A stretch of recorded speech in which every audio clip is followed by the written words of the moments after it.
Hey, US history students, it's Mr. Baker. I'm looking very much forward to working with you all and your families this year. It's going to be a different year. We're going to make this work. I hope you're doing well. I wanted to take a moment to introduce myself. I'm Dustin Baker. Some of you I've met in the hallways. For the parents out there, some of you I've worked with your older um, students, siblings, for the kids, and I'm looking forward to having a great year with you all. I want to take just a few minutes of your time to introduce you to how we're going to use Canvas this year. You might be thinking, well, man, we've been using this feature for a long time, which is true.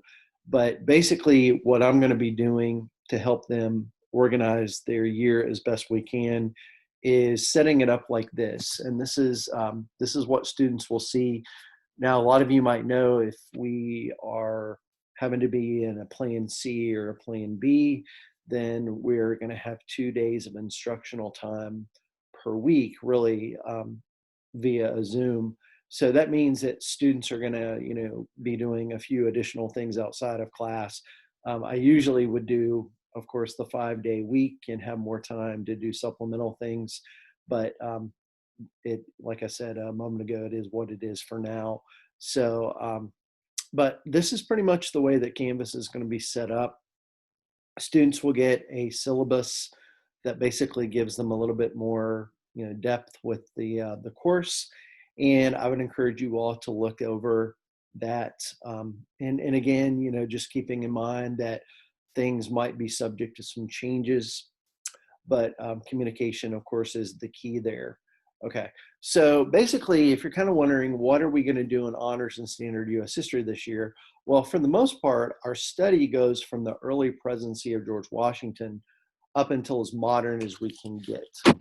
For most of us in the past, we've been around the 9/11 time period or whatever. Okay, but what I like to do is I like to give the students kind of like a framework of what we're going to be doing.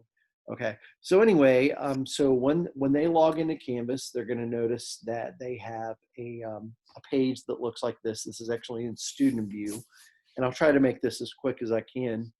And basically, what you'll notice, you're like, man, Mr. Baker, there's a lot of things that are under these modules or whatever. Okay, and I'm going to get to that in a moment. I think as we move forward, this is going to become a lot easier to navigate. But anyway, so you'll notice the students have a syllabus. I'm using the honors here, but the standard will have basically the same setup. And you'll notice that you've got a couple of things. First of which, the syllabus. I plan to give hard copies of the syllabus as well. But anyway, you can access it here. You can go over it as a family. Certainly let me know if you have any questions. And what I would like for the students to do is to basically complete an information sheet that basically does two things. One, it's kind of like a syllabus checklist.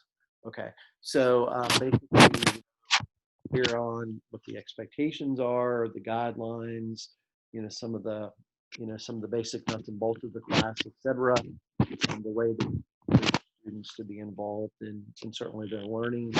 And starting off will probably be a little bit different than usual, but we're crossing our fingers that we'll get back to, I'm going to call it normalcy, hopefully sooner rather than later. Okay, but anyway, so that'll be what you will want to do. And then you'll notice that these guidelines here are pretty straightforward about what to do. Okay, now what I also like to do to get the year started is, for a lot of these students, I might see them in the hallway prior to actually teaching them, but I don't know their interests. I don't know what, their likes are or whatever. And so what I like to do the first quarter, preferably early on, is I like to give them basically an opportunity to get to know me and vice versa. Okay, so what I'm going to ask each students to do, and parents are certainly welcome to attend these if it works into your schedule during the day or whatever. But students are going to basically pick a time that works for them. Okay, and so they're going to click on that, and it's going to bring them to basically a page that looks like this. They should be able to edit it. Now, let's make one thing clear. These are meant to be very, informal. They're meant to be very positive conversations. Hopefully, the whole year will be that way. And what I like to do is just, first of all, learn about their interests, and there's not really a one size fits all answer there. Do you like sports? Do you like, um, let's say music, right? Whatever it might be, there's not a right or wrong to that. Okay. It kind of gives me the opportunity to get to know you better. Do you like certain kinds of movies? For me, it would be Star Wars. I'm a big Star Wars guy, so maybe there's a connection there. Um, and then, even if, maybe history is something that they enjoy, but they plan on doing something different in a career, which is fine. I think out of my class of 105 students that graduated from Union High School in Southern Ohio, I want to say I'm the only one that actually went into that subject. Okay. So, we're not looking for every person to be a history teacher later on, but we're looking for them to find some value out of their year. And so, I think creating some goals to set that up is helpful. And then most importantly beyond that is, maybe students struggle with study skills, or, maybe, they want to get better at how they write or how they think critically related to history, because there's a lot of responsibility with that. Um, I like to try to give them an opportunity for us to create, a plan, right? Something that would help them to be able to really know that my interests are there. I'm a firm believer that effective teaching is about building relationships, right? Whether that's with students or families, or of course, preferably both. And so you'll notice that there's a lot of different slots here. So I don't think it's going to be hard for them to find a moment in part of their week. Again, I would think sooner rather than later would be ideal. But anyway, and these are meant to be important meetings that really give me the opportunity to get to know them. Okay. So anyway, just something to keep in mind. Okay. And so that's going to be, what the syllabus page is designed to do. Okay. And then you'll notice all these different, I guess, module features. Okay. And so I'll get to that more in a moment. But you'll also notice for week one, this is going to be a little bit lengthier than usual, just because, it's new and I'm trying to make it as detailed and as informative as I can. But you'll notice that, some of our classes are going to meet Mondays and Wednesdays. Other of our classes are going to meet Tuesdays and Thursdays, right? Just depending on the period that they have their classes. Okay. And so what I plan to do is for the first, lesson of the week, we'll do two. And then the plan is to do, technically it would be optional, but encourage for a Friday session. I'll get to that more in a moment. Okay. But anyway, but you'll notice that every week the students are going to have basically some activities that are basically geared toward helping them learn the material, helping them basically identify important things, and more or less kind of walking them through different things. All right. And so they're going to have a lot of resources that are available to them. As you'll notice here, some of them are going to be required for them to basically complete, whereas others are optional or supplemental. But of course, the big picture there is, we all know that, 5 days a week, 50 minutes is 250 minutes. 2 days a week for 60 is 120. So we have a lot less time to get in what we want to. So therefore, we want to be able to provide as much resource to them as possible to, certainly master the skills and the content. Okay. But you'll notice the way that I have Monday set up, just really quick. I'll get to each individual thing as it relates to the modules in a second. But you'll notice that, again, for those that have me on Mondays, second period, third period, they might get into, let's say the weekly routine, after we do our class session, which is fine. That's not a problem. But they still want to be able to work through, like, okay, what are the objectives for this week? I'll show you what that looks like in a second. There's always going to be probably about 6 to 7 to 8 key vocab terms. Now, these are not the only things that we want to focus on, but they're very, what I call foundational things that go into understanding the week. Okay. So, and students are going to receive, I'll talk more about this in a moment, but students are going to receive what I call a course guide.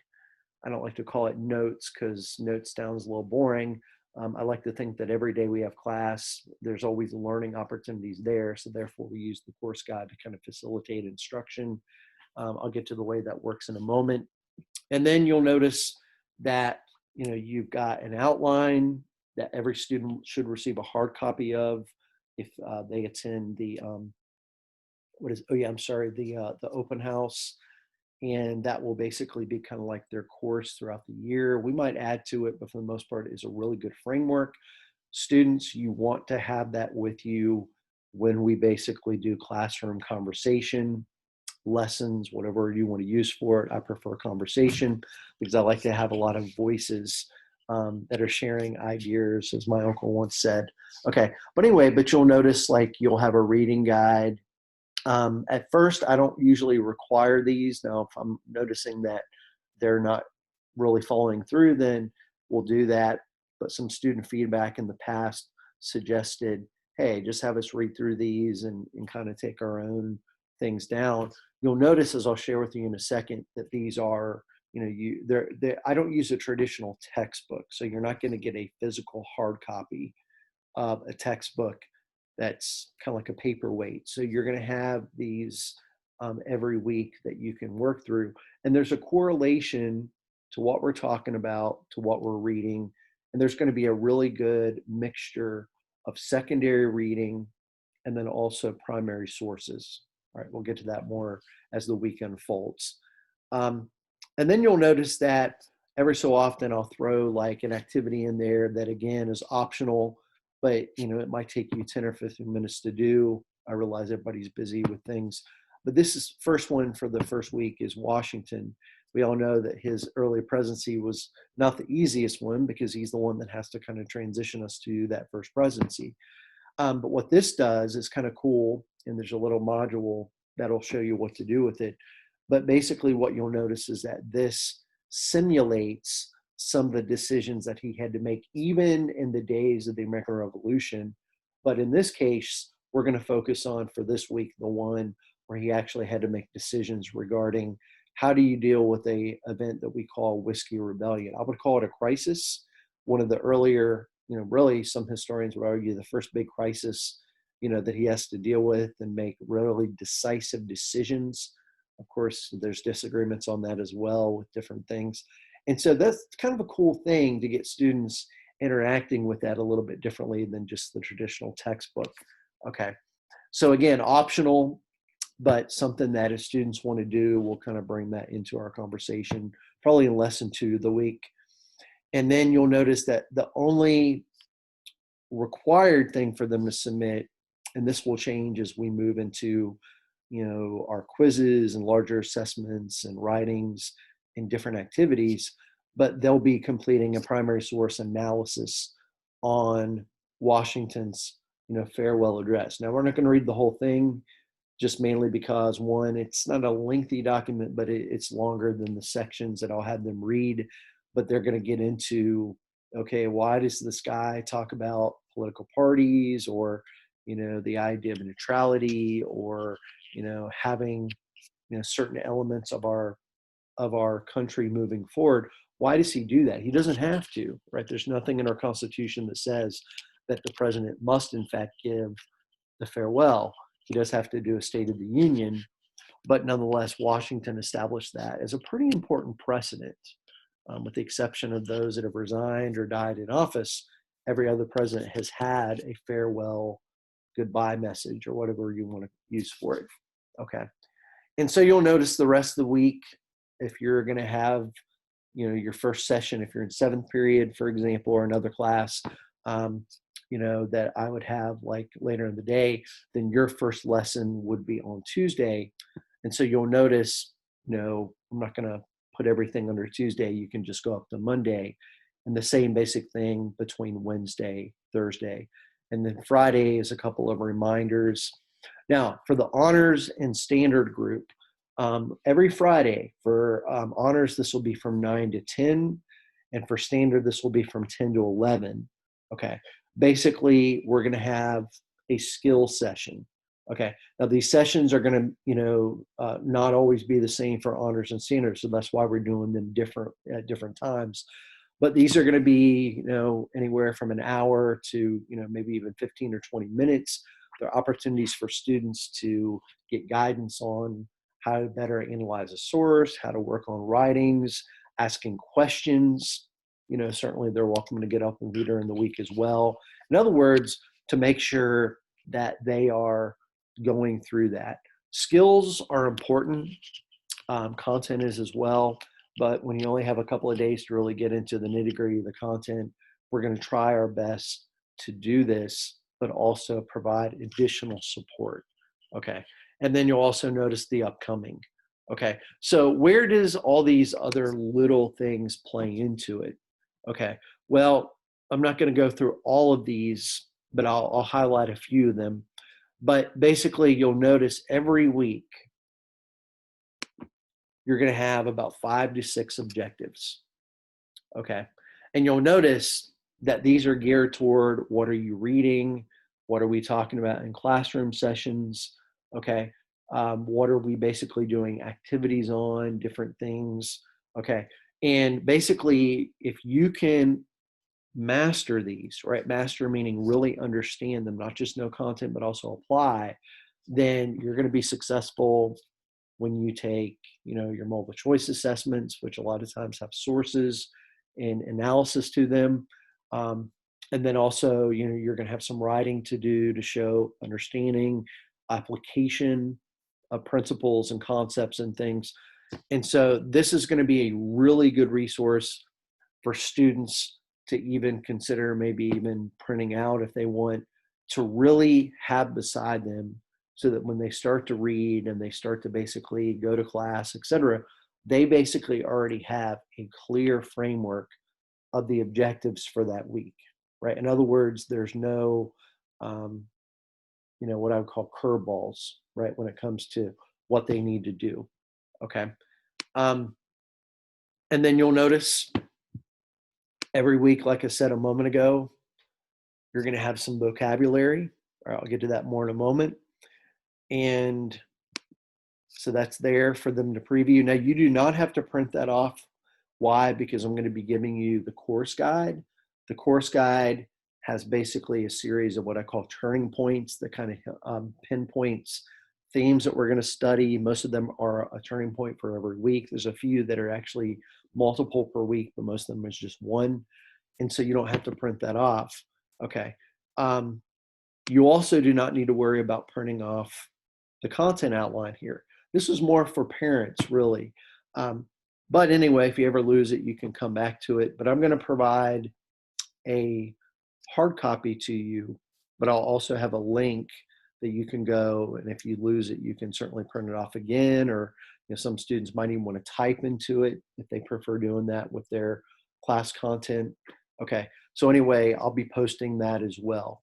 Okay, so again, it's not a note guide. I don't like using that word, but it's a lesson guide. Okay, so it's going to be, pinpointing. I don't really spoon feed. We're at a point where I want you all to really engage in things, conversation, but learning opportunities are important for students to be able to distinguish between this is a really important fact, and this is something that obviously kind of embellishes an understanding of that fact. All right. So knowledge versus application is pretty important. Okay. Secondary reading. So I'm not going to give you all hard copies of these, but you'll notice that you're always going to have access to these usually the week before you start them. I'm going to try to start working on weeks 2 and 3 and 4 and 5. I've got most of it. It's just a matter of formatting it to, the new style that we're going to do. But anyway, but you'll notice that when you're looking at the reading guide, okay, see if I can bring this up to show y'all. Basically, the reading guide is going to look like this. Okay, let me see if I can get that for y'all. Okay, so the reading guide, you'll notice it's not these traditional, real drawn out text. Most of these are going to be probably 6, 7, 8 pages, so you can knock them out. But you'll notice that again, you've got a series of guide questions that kind of pinpoint you on things that are important. Now, again, you're welcome to answer these, but I do expect when we talk about this in class, when we have conversation, that students are able to show an understanding of these. So if they want to have some answers previously before we start. Now, let me explain this. The purpose of a reading guide is not to take away from the importance of my job with instruction. Okay. But there are going to be some things that these reading guides do that introduce, reinforce, and basically provide additional, shall we say, support for those learning objectives. Okay. So, most of the time they're going to see quiz questions that are from the class conversations that we have, but it's also important for them to really understand that these readings are not meant to be like, well, okay, I'm just going to have you read just for the sake of wasting your time. It's designed to get them thinking about things so that we can have meaningful conversation on it. Okay. And you'll notice that these questions are at the end of the reading for a short amount of time. So for example, page 1 and the first part of page 2, that's basically where you'll have the questions below there. Okay. And so anyway, and I would encourage students, if you go back to my Monday page, it's going to give you some guidance on how to basically read in sequence. Okay. If I'm students, I'm not going to start reading until I preview the weekly objectives. And the reason being is because those objectives kind of pinpoint you on what you want to be familiar with. Okay. And that is pretty much the nuts and bolts of what I wanted to introduce. There's a little bit more to it than that, but I feel like I've taken a lot of your time. I look forward to having a great year. We're going to make this a really good year. Just cross our fingers that we're able to basically have the regular 5-day lessons. But anyway, you'll notice this is pretty much the way that this is set up. It might take a little bit of time for students to get a little bit of adjusted to it, but I think they can do that. And it's been a pretty successful thing in the past to set things up in a similar way. If you have any questions, you need to email me, bakerd@franklinacademy.org. But I do encourage students to reach out, and I look forward to a great year, having great conversation. I hope that I can bring my passion for history into it. I have a neighbor of mine that once said that even if a subject is not the student's favorite, hopefully what a good teacher, an effective teacher can do is to basically make it tolerable and also something that they look forward to studying with them. And so therefore, I appreciate your time. Parents, I look at the opportunity to work. I'm going to use the word children here, but to me, they're young adults. I know to you, they're still your kids, but I look forward to the opportunity to work with them as a privilege. And I hope that you know that, and feel free to reach out to me if you need anything. Thank you. And again, I look forward to having a great year. Appreciate it. Bye-bye.